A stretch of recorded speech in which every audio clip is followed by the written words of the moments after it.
Thank you, Jason. Welcome to everyone here at Spirit of Peace on this snowy afternoon. It's kind of pretty, isn't it? Kind of? Welcome to everyone. Welcome, welcome, welcome. No matter who you are or where you are in life's journey, everyone is most heartily welcome. We have a lot of things going on in the church, and I'd like to share some of them with you. Vince, could you put the announcement slides up? Whoops, that's not right. We don't have coordinating council. I must have mistakenly sent the wrong slideshow. Okay, but Saturdays in November at 2:30, from 2:30 to 4, we are rehearsing in the sanctuary for our Christmas concert. That will be on December 4. That day we're going to have a shared joint service with Mills Church, and afterwards we're going to have some coffee and tea and get to know each other in our coffee hour. And another thing is this coming week, next week, which is the week before Thanksgiving, we will not have a service on Saturday. So a week from today, we will not have a service. Instead, we're going to do a joint Thanksgiving service with Mills Church, and that will be on Sunday evening at 5 o'clock. The choir is going to be singing that service too. Just show up at 3:45 if you'd like to sing with us. Paolo has picked out a really wonderful song. And here is what David and I decided the way the service would go. David and I have been talking so many times, David Lant, the pastor of Mills, about how grateful we are to have found each other. It has been a tremendous gift for us to be able to use the facilities here at Mills, and they feel the same way having us come and join them and share their facilities here. But it's more than just the building and the grounds. Every time I've met someone from Mills, they have been nothing but kind and welcoming and generous and helpful. And David said his congregation feels the same way about us. So here's what we decided. We're going to have some songs and some readings, but then the message will be this. David will give a little piece of gratitude for what he is thankful for having met Spirit of Peace. And I will say the same about having gotten together with Mills. And then we're going to allow everyone that wants to have a sort of open mic time where you can come up and introduce yourself and say a little bit about what you have appreciated about being together in this Mills campus. And I'm telling you this now because a lot of people need a little time to think ahead what they would like to say, but it can be just one or two words if you want. It can be, if you want to write something and read it, that would be great, or if you just want to come up and introduce yourself, I think it will be a wonderful way to get to know each other. Then after that service, we'll be having some cookies and refreshments in the gym down there. If it doesn't feel comfortable to you to come to that because of COVID and all, that's fine, but if you're able to stay, that would be fantastic. So that's coming up. We have our toy drive going on. You see the mittens hanging out on the little mitten tree in the narthex, and there's some big barrels. Grab a mitten or two or three, and they tell you what kind of gifts to buy for children. Bring them back as soon as you can. Don't wrap them, please, because the way it's going to work this year is Resource West will have a day where they let all of the parents come and pick out toys for their kids, so it's better that they're not wrapped so they can tell what they are. Just drop them in the barrel. Some of them are gift cards, and we'd appreciate it if you not drop those in the gift barrel. Just tell me or Deb or Randy Sund, and they'll take care of passing those along. Then I have one last thing. I think I've told you a little bit about Ian Cindy. He is a member of Mills Church. from Uganda has been doing a lot of work with refugees, helping them to do their paperwork, which is sometimes tedious and expensive to do.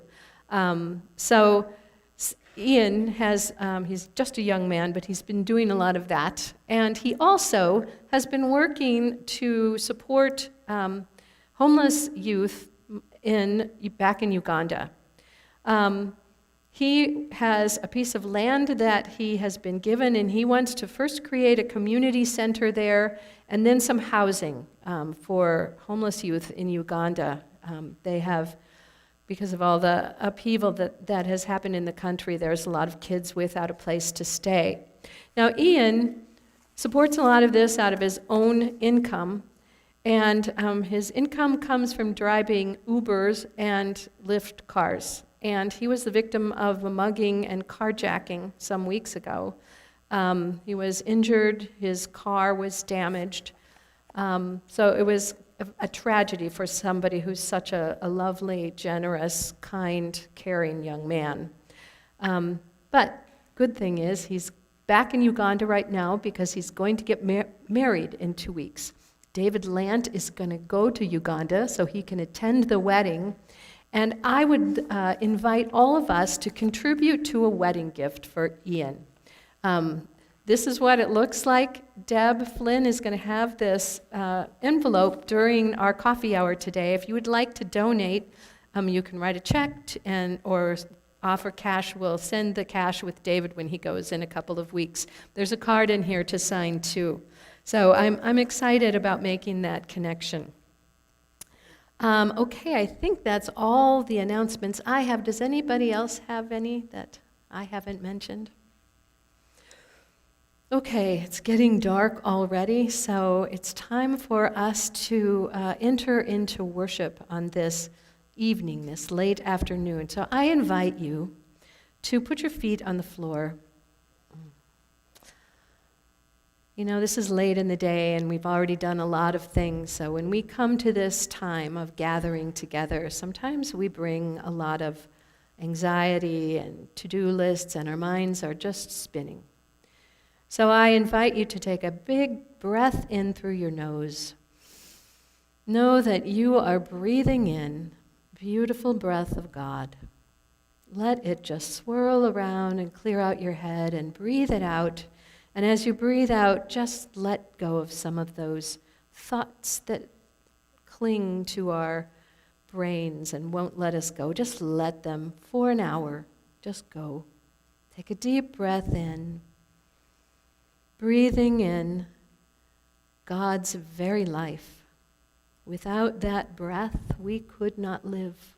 We could not live. Take a deep breath and let it go deep in your being. The breath, the life of God, just completely ignites your entire body. Let it go and let some of that tiredness out. One more big, deep breath, and it is the love of God. That is all there is in the world, love. It takes many, many forms, but right now it's the breath, the love of God coming into our hearts.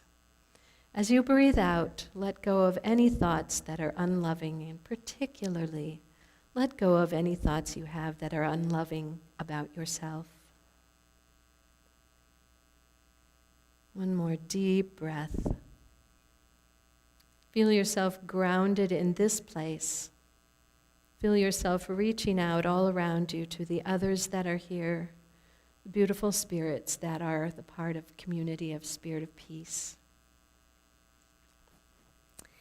And now I'm going to light the community candle.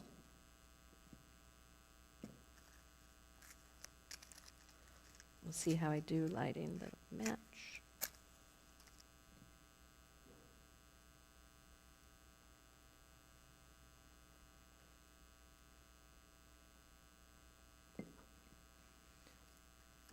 I don't think there's much of a wick left.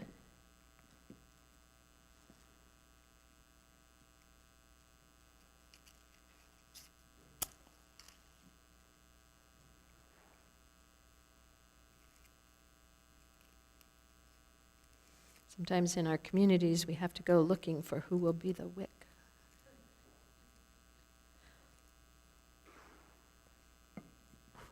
Not sure that's going to happen today. Light of God is still in our hearts, whether the candle is on or not. But I would invite you to stand. We're going to say this, the gathering words, a call to worship, and then we'll sing our opening song. Don't stand if it doesn't feel comfortable to you, but if you'd like to, it's better to sing when you're standing up. This is inspired by Hebrews 10, verses 19 through 22. We gather together to worship, knowing that God is already here among us, knowing that there is nothing that separates us from the presence of God. Wherever we are, wherever we go, God is near.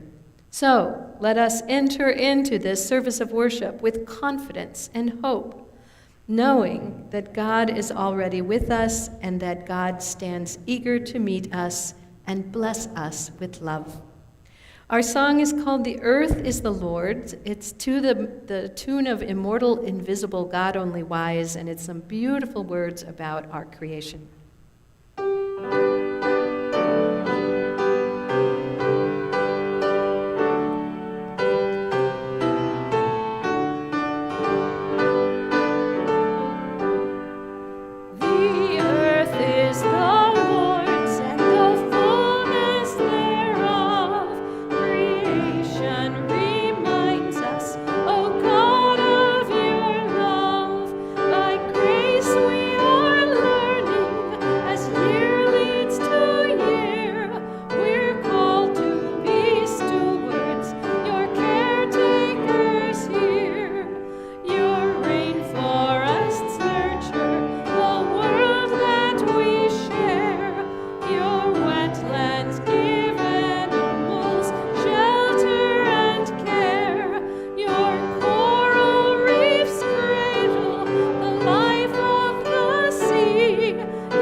Seated. You know, I said last week it was the last week of our creation series, but there was so much that I didn't get to say that we're having one last day. Next week will be Thanksgiving, and then we start Advent, so it felt okay for me to take one last week for creation. And when I was talking about it with some people, including Simone, she said she had written a poem about climate change. And she's written it. I'm going to read it for her, but I'm going to have her come with me because when I read this poem, it brought tears to my eyes. Come on over here. Look how beautiful she put it together. Can I read it? Okay. It's called Climate Change by Simone Kundig.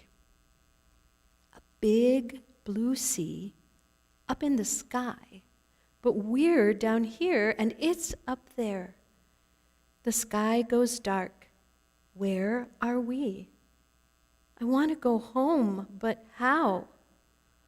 One little light left in the sky. It shines so bright, that one little light. And then I feel something inside, something like that one little light.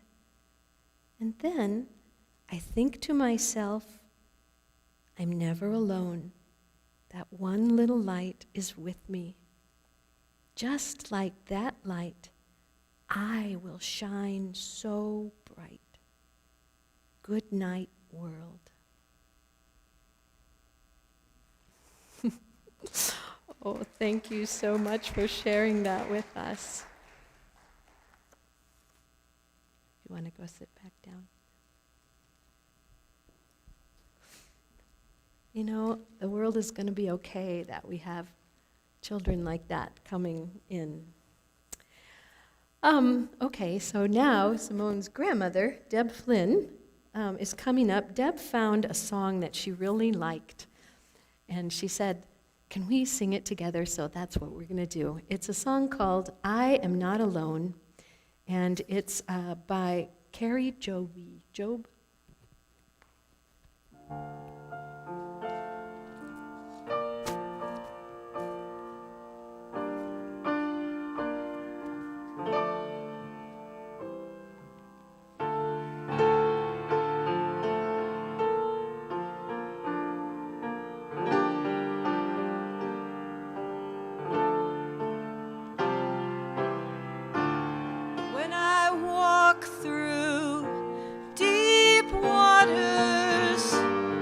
I know that you will be with me when I'm standing in the fire. I will not be overcome. Through the valley of the shadow, I will not fear. I am not alone. I am not alone. You will go before me. You will never leave me. I am not alone. I am not alone. You will go before me. You will never leave me.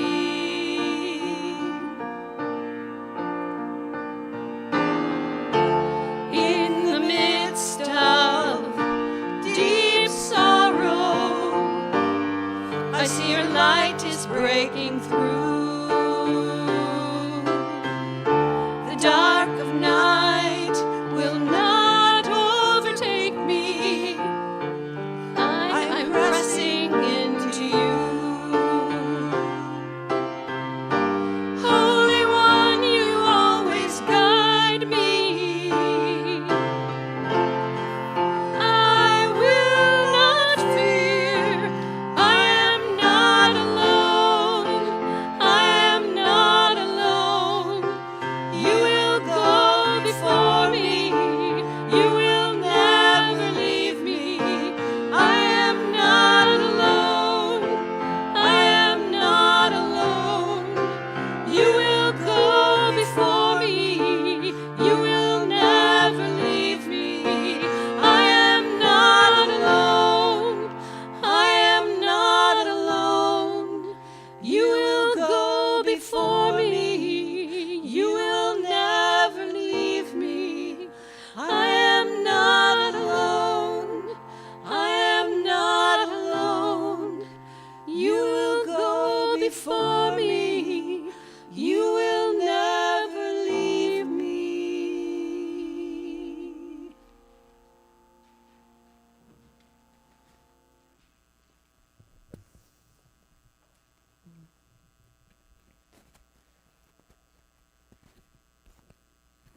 Thank you, Deb.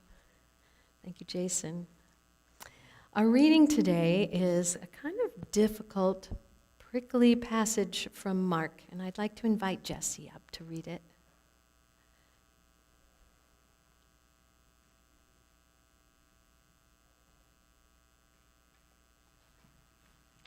Sure. As he came out of the temple, one of his disciples said to him, "Look, teacher, what large stones and what large buildings." Then Jesus asked him, "Do you see these great buildings? Not one stone will be left here upon another. All will be thrown down."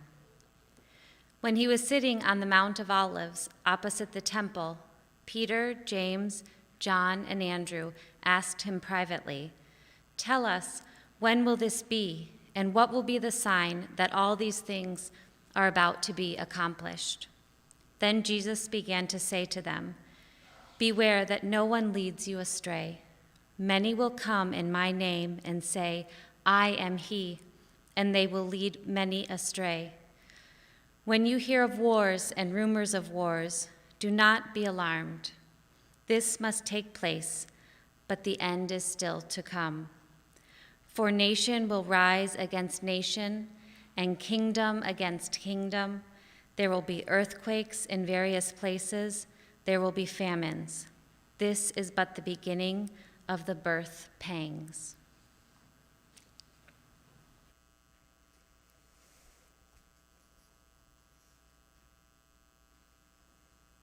Please pray with me. May there be more of you and less of me. More of you and less of me. More of you and less of me. Amen. Well, as I said, we've been exploring a series of services around creation and climate issues, and I honestly thought last week would be the last one. But with COP26, the United Nations gathering on climate change, and the way our beautiful planet, with all of its peoples and creatures and biodiversity, is struggling and groaning, we have become ever more aware of the danger our Earth and all of us are in.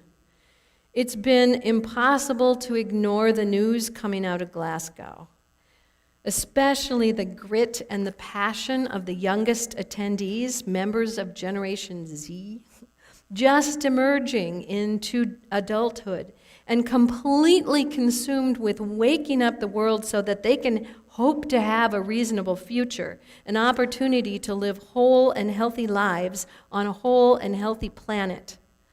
Even now, as the conference is coming to a close, it was supposed to close Friday, but I think they're still negotiating, we start to understand the implications of the resolutions that have been written, and we see there is so much turmoil and angst and unrest in the process and no clear idea of what to do.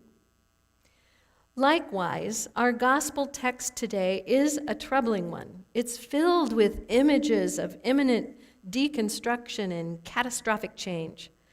It's a text that, unfortunately, fits all too well for our own situation today. If you detect a wisp of apocalyptic sensibility in the passage that Jesse read from Mark, you would be exactly right on track. It's oddly worded, that exchange between Jesus and the disciples. They say, "Look, teacher, what large stones and large buildings." And in response, Jesus says cryptically, "Do you see those great buildings? Not one stone will be left here upon another. All will be thrown down." What do we make of that conversation?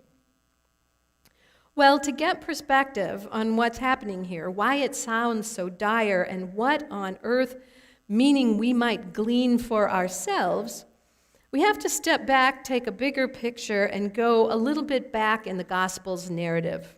In Mark's telling of Jesus' life and history, at this point where this passage comes, we are almost coming to the end. Jesus has already made his triumphal entrance into Jerusalem. We're well past Palm Sunday, and we're very close to that evening of the Last Supper and Jesus' arrest. The stakes are really high and seemingly fraught with danger and uncertainty. Now, it was just a little before this in Mark's gospel that Jesus had, in a burst of anger, overturned the table of money changers in the temple, calling out, "Is it not written, 'My house shall be called a house of prayer for all the nations'? But you have made it a den of robbers." Now, a bit later in Mark's gospel is the story of a scribe asking which is the greatest commandment. And Jesus says, "The first is, 'Hear, O Israel, the Lord our God is one. And you shall love the Lord your God with all your heart, and with all your soul, and with all your minds, and with all your strength. The second is this, you shall love your neighbor as yourself.' scribe took that in and said, "Oh, this is much more important than the whole burnt offerings and sacrifices." And Jesus said, "Yes, yes, this is the truth." He supported that scribe's insight. But in another teaching, right before this story, Jesus warns about other scribes, proud and haughty, who, and the words are, devour widows' houses. And then he called out the actions of one poor widow who was offering 2 small copper coins in the temple, all she had. "I tell you," Jesus says, "she put in more than all the others contributing to the treasury." Now, all that is the setting for the scene when the disciples say, "Look, teacher, see what big, huge, large stones and what big, huge, large buildings." And Jesus says, "Do you not see these great buildings? Not one stone will be left upon another. All will be thrown down." Now, we need to keep in mind that this gospel, the first one chronologically, was written 30 or 40 years after Jesus' death, when the Roman Empire had already destroyed those buildings, that temple, and a good part of Jerusalem as well. They brought down the large buildings, reduced them to the rubble of large stones. The writer known as Mark is giving an account of this after the fact. He already knew it happened, and he's putting in context a bigger perspective on what happened.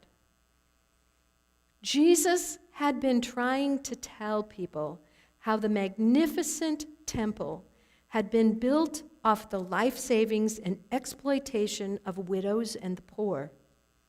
Even though it looked marvelously impressive and holy, the way it was created was rotten. It was corrupt. The destruction of the temple might be troubling for those whose power and prestige was tied up with its survival. But for that faithful widow, for all the poor and the marginalized, when Jesus said, "No stone will be left here upon another," he was saying, there will be a chance to begin anew, to throw out all the old, oppressive, inequitable, destructive patterns of being and living, and build something, birth something brand new and life-giving. No one first, no one last.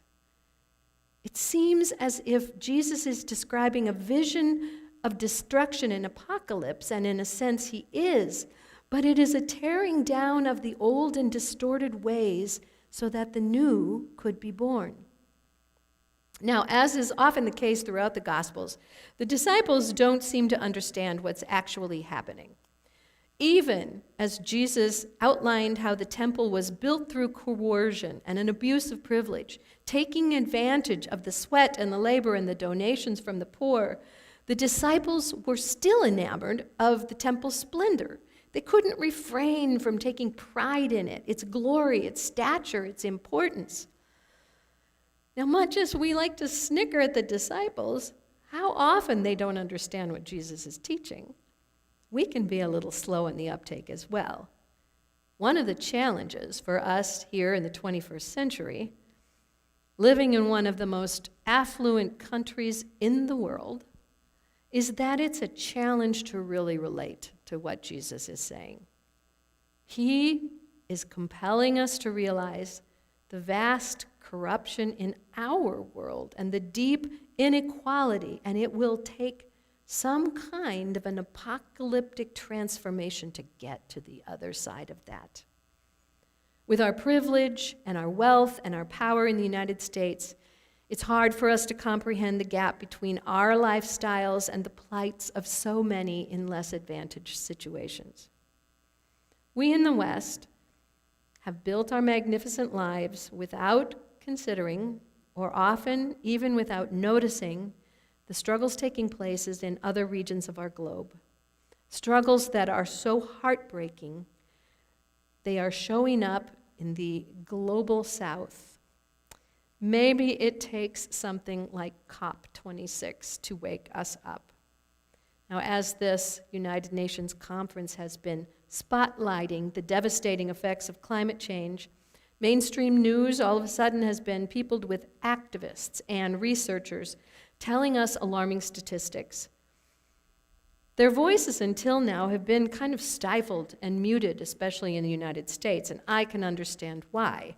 It's very hard to take in the reality that faces our Earth and to take in the reality of the role wealthy nations like ours play. I've read many articles and listened to numerous interviews with people like David Wallace Wells, who wrote a book called The Uninhabitable Earth. Wallace Wells made a giant splash back in 2017 when he wrote an article about climate change in New York Magazine. Its startling opening line is this: "It is, I promise, worse than you think." He went on, "If your anxiety about global warming is dominated by fears of sea level rise, you are barely scratching the surface of what terrors are possible, even within the lifetime of a teenager today." Wallace Wells wrote the article after combing through hundreds of scientific papers and interviewing dozens of climatologists and researchers. The result is a very dismal scenario of, as he puts it, our best understanding of where the planet is heading absent aggressive action. The present tense of climate change, he writes, the destruction we've already baked into our future is horrifying enough. Most people talk as if Miami and Bangladesh still have a chance of surviving. Most of the scientists I spoke with assume we'll lose them within the century, even if we stop burning fossil fuel in the next decade. Now, it isn't my intention to dump a lot of gloom and doom on you this afternoon. You can certainly look up Wallace Wells for yourself and read it, or search the web for some of the many interviews he has done in the weeks of and leading up to COP26. But I do want to give you some difficult information about our country and the part it is playing in the world's climate change stage. When I first heard it, it shocked me to my core. It made me weep. One of the things Wallace Wells wants people to know is that carbon dioxide, the element of climate change that we most talk about, doesn't just diffuse in the atmosphere. Some of it is absorbed in the ground or the oceans, but mostly it just hangs around in the atmosphere for decades, for centuries, for millennia even. So beginning in the industrial age, humanity has been sending up emissions that just hang around. Any amount of carbon that got into the atmosphere in the beginning of industrialization is still there, heating the planet up, and will continue to do so. But here's the thing. 1/2 of the carbon emissions ever put into the atmosphere in all of human history have been put there in the last 25 or so years. This is hard.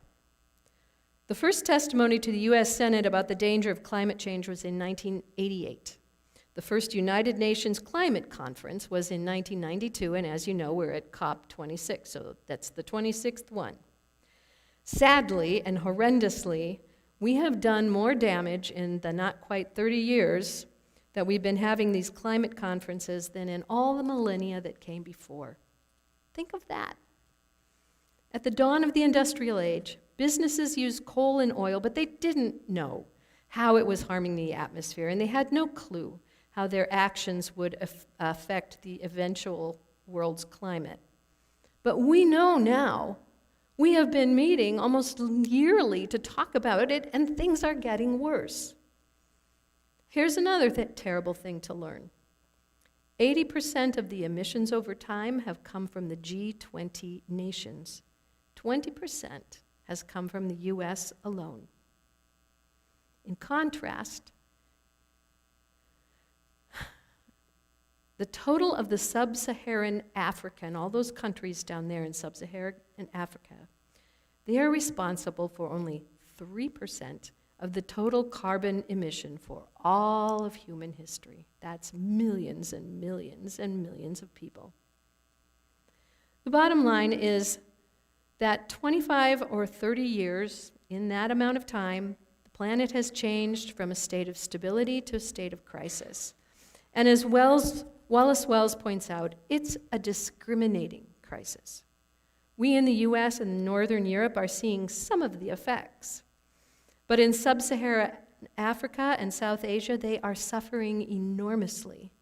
In Bangladesh, where there is low elevation, high population density, and weak infrastructure, they are particularly and highly vulnerable to climate change and rising seas. And it is estimated that 18 to 30 million people will be displaced by climate in the next several decades. Madagascar is experiencing the world's first climate change famine, with tens of thousands of people already suffering catastrophic levels of hunger and food insecurity after 4 long years without rain. In the decades ahead, many of the poorest in the world will suffer much more than we will. And yet, even though it is the rich, industrialized nations that are responsible for most of the impact, they are not the ones who will be the most affected. Those who have done so little to cause this are the ones who will, with the least resources to respond. They are not capable of building seawalls and developing new crops. They don't have the money for it. Surely, we must consider a radical restructuring of our world, a dismantling of the large stones, and a throwing down of the power framework that so distorts justice and equity. The system that has been built from oppression and greed must be discarded and made new. That is precisely what Wallace Wells and many other activists and clientologists conclude when they look at what we must do to address this crisis. Wallace Wells says this: "My basic feeling is that the biggest changes that we need are all systemic. And so the things that individuals can do to make that change are primarily through the political realm, not through their individual behavior. If we really want to halt this problem and get a handle on it, it means large-scale changes that are beyond the capacity of individuals to enact on their own." That's kind of surprising, I think, but Wallace Wells, like many climate activists, are leery of what they consider a distracting focus on individual behavior that shifts the blame in a subtle way away from the actual deep cause of climate change, namely the relentless exploitation and burning of fossil fuels, period. That has to cease, and the only way to make it happen is to stop mining it, stop drilling for it, and using it to produce energy. Focus on individual behavior puts the spotlight on you and me, while letting the actual entities causing climate change off the hook. That is what these climate activists believe. I think it's probably true. We're at the stage where what we're looking at is a time where not one stone can be left upon another. All must be thrown down. In some ways, in the face of such a global crisis, where we need to have a way to basically rebuild the whole world, we are tiny players indeed. We are the widows, offering our small, seemingly insignificant donations. And yet, Jesus specifically held high the widow's offering. "Truly, I tell you," he said, "this poor widow has put in more than all those who are contributing to the treasury. She, out of her poverty, has put in everything she had, all she had to live on." Now, this is what it means to put in everything we have. "You shall love the Lord your God with all your heart, and with all your soul, and with all your mind, and with all your strength." We are small players, it is true, but we collectively have so much to offer. I'm going to list some of those right now. Some of the things that we can do. We are small, and we can do small things. But we can also do some things that address that systemic problem. So I'm going to list some small things and some that are wider and far-reaching. And they will all help affect, eventually, systemic changes. This is by no means a complete list. First of all, use less energy. Turn off the lights, turn down the heat. 2, unplug. I didn't know this. Altogether, the average home in the United States is regularly powering about 65 different devices. This can use energy up even when the devices are idle. So unplug devices when they're fully charged. Use timers to turn them off. Adjust your computer to low power mode when you're not using it, or better yet, turn it off. 3, heed Al Gore and change your light bulbs. Go LED. 4, switch to power supplied by renewable energy. I signed up with a solar farm, and all the energy that, the electricity that comes into my house comes from that solar farm through my normal electricity bill. You can do that. Winterize, winterize, winterize, and turn the heat down. Buy less. Reduce, reuse, recycle. I want to tell you that we're going to be helping here by collecting plastic, the kinds of plastic that you can't put into garbage. When you go out to the coffee hour today, you'll see on the wall all the kinds of plastic that we are going to collect here and take to a distribution center that collects that type of plastic. You can take some of it to Target, but it's kind of hard because the little containers are small. We are going to collect it all and take to the big bins in Bloomington and in Hennepin County. So stop throwing plastic in the trash. And this is like plastic bags and, well, you'll see all the kinds. Okay, waste less. Try not to throw away food. Do you know the average American throws away about 200 pounds of food a year? I find that just surprising. Don't buy so much, eat it all, don't throw it away. Compost. You can easily get a little compost container. I have one on my counter now, and it has cut my garbage in half. There are compost places very close to this, so if you come to church here, you can just drive by and throw it in there. It's on Minnetonka Boulevard. Okay, this one's a harder one. Eat less dairy and meat, especially beef. Beef is a huge consumer of energy and water and land and resources. Apparently, the average American has somewhere in the order of 3 burgers a week. Cut it down to 1 a week. Cut it down to 1 a month. You don't have to give it up completely, just don't eat it as much. Eat local, do seasonal produce. Protect green spaces. They absorb carbon dioxide. They provide shade to dispel heat. They offer habitats for wildlife and pollinators. And they give us joy. This one is hard for me. Having a daughter who lives in Spain and a brand new little grandson that lives there too. Cut down on flying. Did you know that one economy seat on a transatlantic airplane trip from New York to Paris, I can hardly believe this, produces 1 ton of carbon dioxide? And carbon dioxide is a gas. Enough is produced from that one trip, one way, to equal the weight of a small car. That is more than the average annual carbon footprint of about 1 million people living in sub-Saharan Africa. So drive less. If you have a gas car, keep your tires inflated. Tune-ups and clean air filters save gas. Better yet, buy an electric vehicle. And for that matter, buy electric lawnmowers and electric leaf blowers. Your neighbors will appreciate it. Here's some things that get closer to that place of affecting the systemic issues. Invest wisely.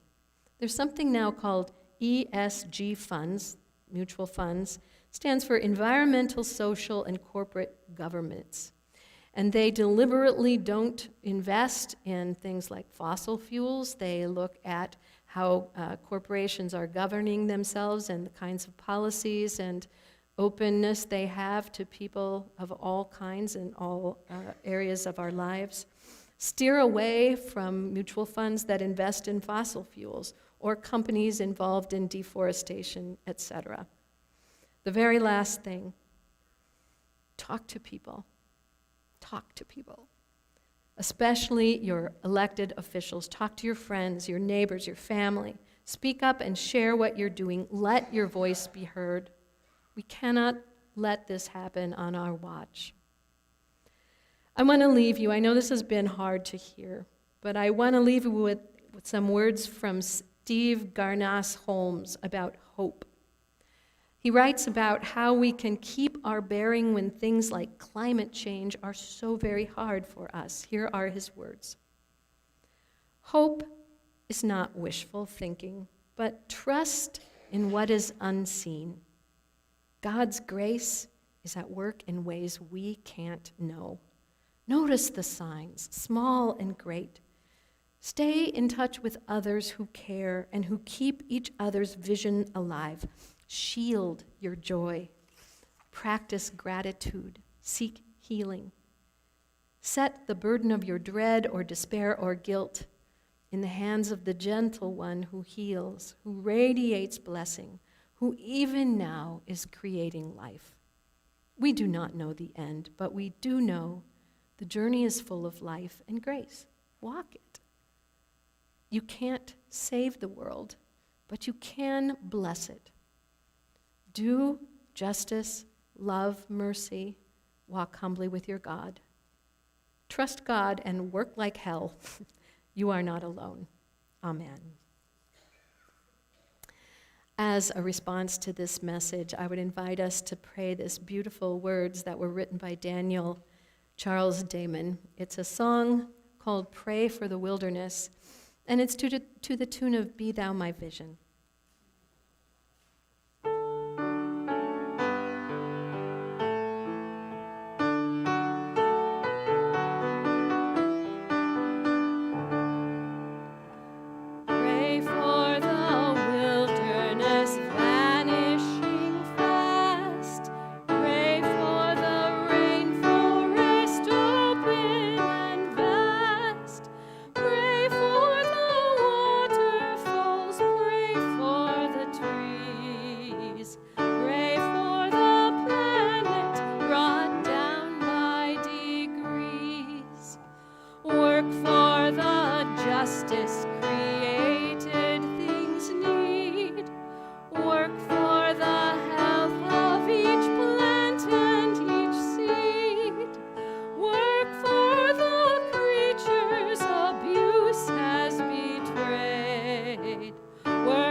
I want to say how grateful I am to be part of this community. A community that I know is composed of people who all feel deeply about doing good in the world, about making things better for everyone. And I am so grateful to all the ways that you support this community by giving your time, by giving your gifts, by giving your finances, and another one that we're adding in, we love it when you give your opinion. It's an important thing to share in a community because we all can enlighten one another by sharing who we really are. And I'm going to invite Linda McGee. We're starting to do a drive to get our pledges in line for next year, so we'll be able to create a budget. And Linda McGee is going to speak a little bit about why she gives and kind of the ways she does that. Okay, true to form, I'm not going to talk about the why first. I'm going to talk about the how, and even before I do that, you triggered some memories in me. This week, with the climate talks, they've been talking about a goal of lowering an average temperature 1.5 Celsius degrees. And most people see that in the news and they say, oh, 1.5 degrees. Well, that translates to something like 37 Fahrenheit degrees. And that's huge, that, we'll have to do something to accomplish that. So anyway, you've made me think about that. Now, I am going to get into the why, but first I want to get into the how. This is the method that I actually learned in this church of contributing to a church from a tax sheltered account.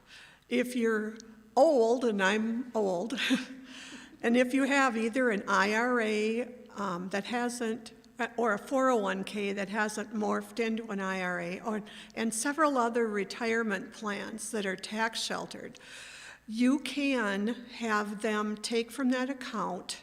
And in this case, I have them mail a check to the church. But and for me, it's pretty, it's not very technical. I contact my representative where that account is, and they mail me forms to sign that are pretty basic, and then I write on there about the contribution to Spirit of Peace Church. And last year it was a little confusing that he said, okay, you have to take your minimum required, and then I can take that out of your account. Well, fine, however you look at it. And another good point is, if you already took your minimum required amount this year, you can contact them again, because that minimum bit, if you're old, I'm old, you really can take out of that account more than once. I won't say as many times as you want, because that will not do well for your retirement money. But if you've already done it, you can contact them again. I bet for some of you it's an online process, log into something, your account, and request this. But for me, it's pretty manual. So much for the how. Now for the why, I call it the friends and family plan in my mind. I first came to meet a bunch of you over 30 years ago. I mean, almost 40 years ago. I was a mere youthful person. and I jest. And then time passed, and eventually our little church ended up worshiping in the Open Circle building. And we were really a small group at that point. And now I look at the changes. In the last 3 years, we grew, and even this is a nice number of people to have here today. And so for 3 years, I gained more friends and family. And now here we are at Mills Church, and we're going to have more friends and family, which leads me to the service projects. The service projects have certainly expanded. I mean, I learned more in the last 3 years, but we've already had some here that we never had before. And the current project is the tree, the little Christmas tree in the front entryway. And so I encourage you to bring toys, and they want them unwrapped. Except the gift. The gift cards are unwrapped too, but the gift cards we give to Zoe or Deb or somebody. So that's the end of my tale. And thank you. Thank you very much. I like that. Friends and family plan.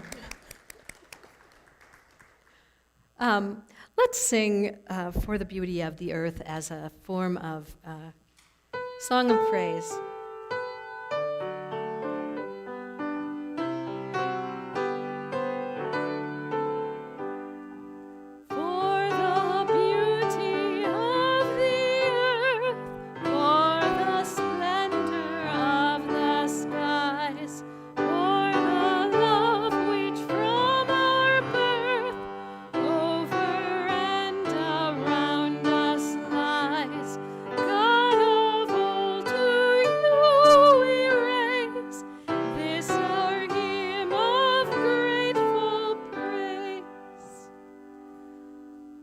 As we enter into a time of prayer, I'm going to ask you to do something different.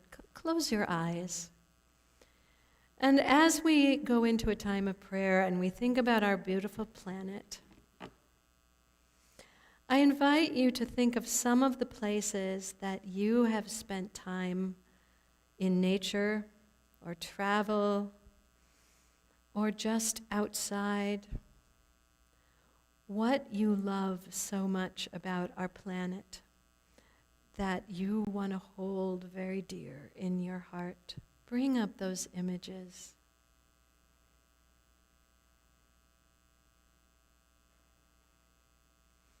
One by one, offer blessings and gratitude for those places and all they have done for you.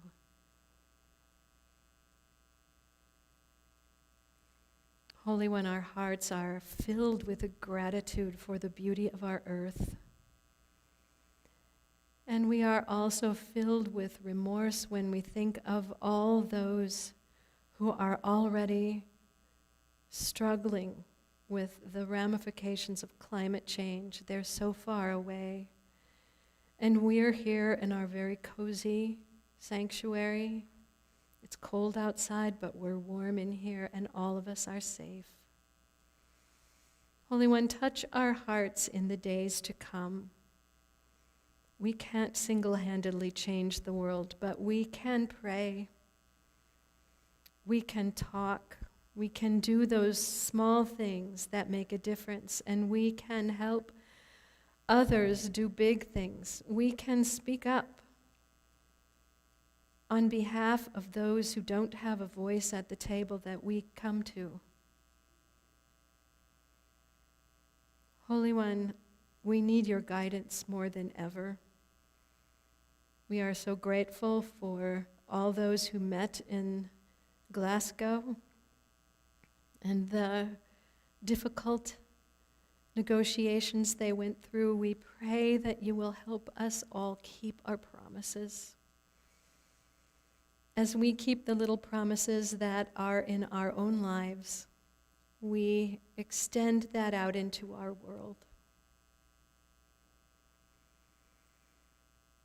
Holy One, we pray this day for those who need your special care. We pray for Bob, who had a fall and is recovering. Ray, Mary Kay,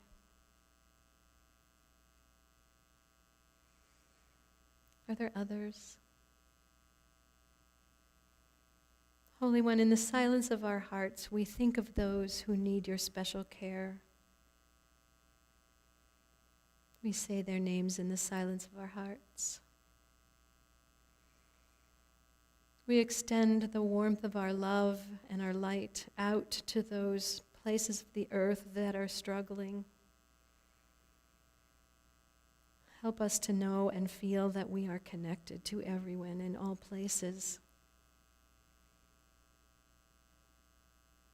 Last, we lift up for our own behalf some of those things that you know we struggle with.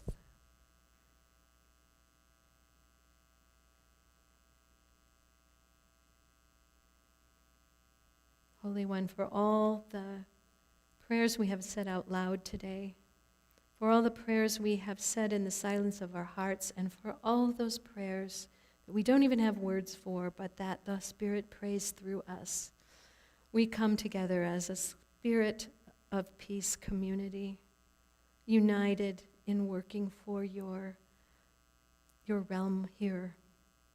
And we pray together the Abba prayer that comes from the New Zealand prayer book. We pray, Eternal Spirit, Earth Maker, Pain Bearer, Life Giver, Source of all that is and that shall be, Father and Mother of us all, loving God in whom is heaven, the hallowing of your name echoes through the universe. The way of your justice be followed by the peoples of the earth. Your heavenly will be done by all created beings. Your commonwealth of peace and freedom sustain our hope and come on earth. With the bread we need for today, feed us. In the hurts we absorb from one another, forgive us. In times of temptation and test, spare us. From the grip of all that is evil, free us. For you reign in the glory of the power that is love, now and forever. Our closing song is Touch the Earth Lightly. If you'd like to stand as you sing it, that would be great.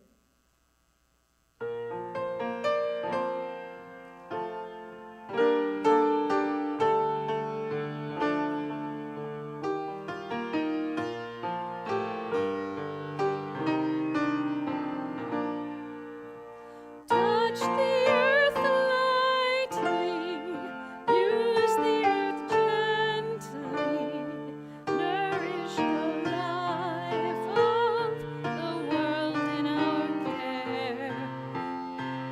Gifts of great wonder, ours to surrender, trust for the children tomorrow will bear. Let there be greening, birth from the burning, water that blesses, and hope that is sweet. Health in God's garden, hope in God's children, regeneration, that peace will complete.